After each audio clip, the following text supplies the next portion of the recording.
আমরা আজকে কি হাতে রেখে দিক শিখব, ঠিক আছে? উপরে কি আছে 298, নিচে কত 99। 298 থেকে 99 আমরা কি করব, বিয়োগ করব। এখানে একক দশক শতক, একক স্থানের উপরে কি আছে 8, নিচে কি আছে 9। 8 থেকে কি আমরা 9 কি করতে পারবো? পারবো না। 8 থেকে আমরা 9 কি করতে পারবো? না, এখান থেকে আমরা 1 দশক এনে নিব। এখান থেকে কি নিব?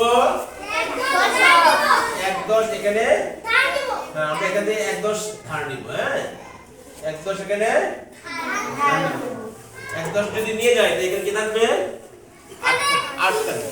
কি থাকবে? এখানে 8 থাকবে, ঠিক আছে? 1 দশ 8 এর সাথে যোগ করব। 10 আর 8 কত হয়? 18। 10 আর 8 18। 18 থেকে 9 গেলে 9। এটা 9 গেলে কি থাকবে? 9, ঠিক আছে? 9 বসাই দাও। তাহলে এখানে কি হলো?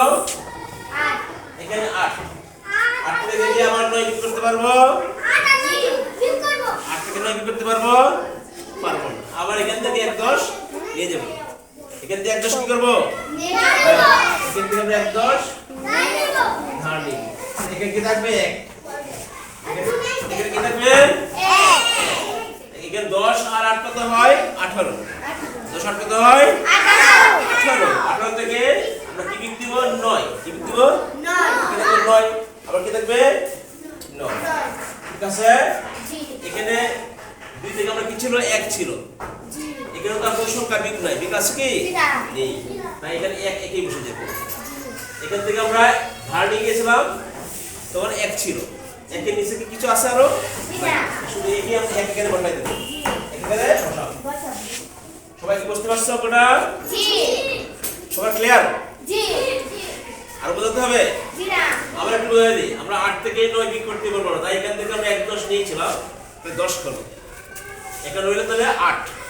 এখানে 10 আর 8 যোগ করলে কি হবে? 18। 18 থেকে 9 গেলে 9। এখানে ছিল, এখানে রইল কি? 8। আগে ছিল 8। 8 থেকে আমরা এই 9 বিয়োগ করতে পারবো না। তাই আবার এখান থেকে 1 দশ নিব। হ্যাঁ, 1 দশ নিব। হ্যাঁ, হ্যাঁ, 10 এর সাথে যোগ করব। 10 8 কত? 18। 10 আর 8 কত হয়? 18। 18 থেকে 9 গেলে 9। 9। এখানে ছিল কি 1। হ্যাঁ, 1 এখানে আর তো কিছু নাই। এখানে আপনার সংখ্যা এখানে হ্যাঁ, এখানে আপনার সংখ্যা নেই। 1 একই বসে যাবে, ঠিক আছে? ঠিক আছে, বুঝতে পারছো সবাই? সবাই যে এই গোবর বাটা পাঠাই করবা, ঠিক আছে?